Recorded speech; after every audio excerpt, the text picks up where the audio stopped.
This video is brought to you by Sporlan, quality, integrity, and tradition.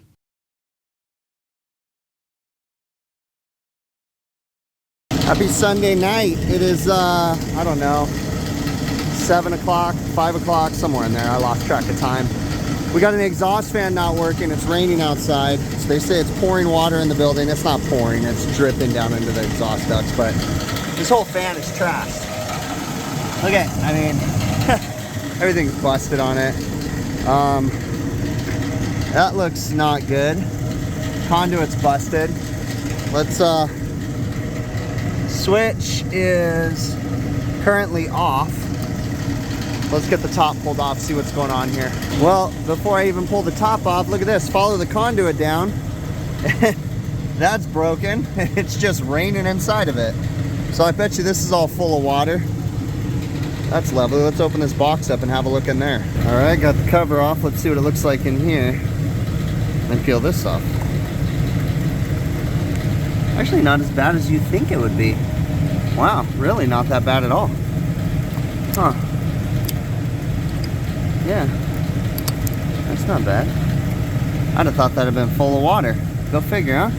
A little bit in there. What about... Ooh, that kind of looks like it's burnt down in there. Maybe not. All right. Oh yeah. Don't you know? I can see copper wires right there where it's rubbed out. So yeah, I bet you they single phase the motor. I didn't tell you that when I walked up, the first thing I did was went to the motor starter panel, and I noticed that the motor starter was tripped. So I did not reset it. I just left it tripped and wanted to come up here and investigate. So looks like we're gonna have to fix a wire right there. All right. We've got no power. I checked it to ground too, so we're good. Yep, look at that. Busted that wire right off. So I'll go ahead and make a quick fix on this, and then we'll have to come back when it's not raining and replace the whole conduit, fix all that too. This is turning into a giant mess. I tried to break off a piece of conduit to cut it shorter to splice the wire, and it's just breaking. It just keeps breaking. Like it broke right there. So I gotta run down to my van and hope that I have some conduit. I did not have conduit, but I was able to make this one work. I just put a new fitting there, a new fitting there. This is all temporary. Trying to, like, my freaking tools are getting ruined right now. The motor doesn't smell burnt, so at this point the belt's tight, somewhat, close enough.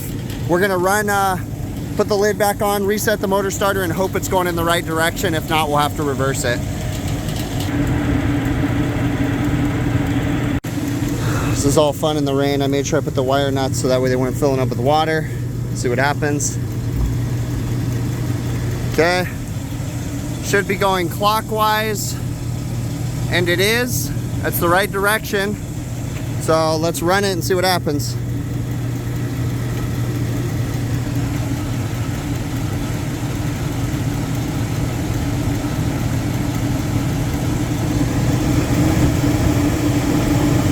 Seems to be doing good.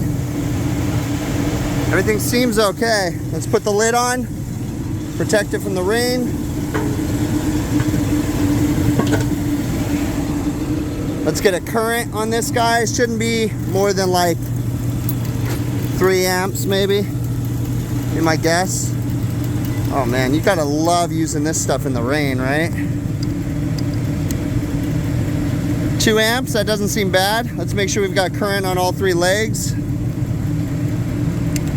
Yeah, in order to get current on all 3 legs, I gotta put down my phone. All right, it's all back together, got the cover put on. It's running, seems decent.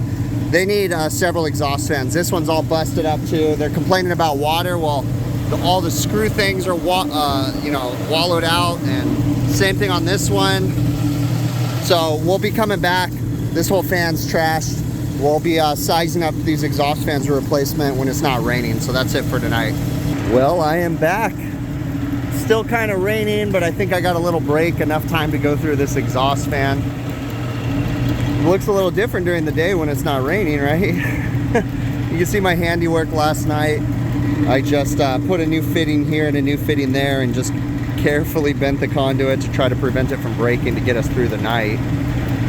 But you can see this exhaust fan. I mentioned last night that it was trash. They're also complaining of dripping water downstairs. Well, I mean, there's just spots, like there's wallowed out holes right here. The whole fan itself is just destroyed. In here, see the grease spout's completely broken off, like just everything about this. Look at this fan right here. Top's wallowed out. Same thing, this thing's just junk. These fans are in bad shape. I think this one has recently been replaced, I think. But we're gonna go through, check out all the fans, tighten all the belts, see what we need to get a replacement going on this guy. You can also see this thing has like a vibration to it. This box is almost busted off the side of the unit. The whole fan has just got this shaking going on. It's just completely compromised inside. So I'm not changing a fan just because it's greasy. I'm looking at everything, okay? The grease spout's completely broken off. That's a huge thing, causing it to leak grease everywhere. So that's the main issue. But we're just gonna go through everything on this guy. It's not fun working in the rain, but it has to be done, especially when they have an exhaust fan down, because these exhaust fans are what keeps their building running. And oftentimes with these newer, more efficient restaurants, they don't have as much redundancy built into the hoods, meaning that if one exhaust fan goes down, the other ones don't really make up the difference because they're reliant on every single fan. In the past, you would see exhaust hoods that would have major redundancy built in. So if you lost one, it wasn't a big deal, but it's not so much that these days. Now, this particular customer, the equipment was just beat down. I got it going that night. I was able to get it operational, and then I came back out the next day, which you guys saw, and I actually got them to approve 1, 2, 3 exhaust fans. The 3 old mushroom fans are all being replaced, and they already approved it. They're ordered. It'll be a few weeks before we get them, but I'm sure there'll be a video about that too. But yeah, you know, it's not always at the most ideal times that we get these service calls. It's not always perfect. You know, my tools, they get wet. I had to spend a bunch of time drying them off, making sure everything was good, but that's just how it works. I really appreciate you guys making it to the end. I have to ask you all a favor, and please do me a favor. If you guys subscribe to this channel, if you don't subscribe, please, please, please consider subscribing, okay? Because there's a ton of people that watch that are not subscribed. But please turn on notifications. Right now, I've been going back and forth with YouTube, but we're struggling right now because YouTube doesn't remind people the way that they used to. If you don't subscribe and you don't turn on notifications, then they don't show it in your feed anymore. And I get countless emails from people saying, YouTube, stop showing me your videos. Well, it's because you don't have, I mean, not all of you, but a good majority of you don't have notifications turned on. And I'm guilty of this too, because I watch YouTube channels a lot where I watch a channel so much that it just shows up in my feed. But then if I'm not subscribed, the moment that you miss a day or two, all of a sudden it doesn't show it in your feed anymore. So please consider subscribing to the channel, turning on notifications, and sharing the videos with your friends. Please help the channel to grow. I'd much, much appreciate it, okay? Thanks so much. Remember to be kind to one another, and we will catch you on the next one, okay?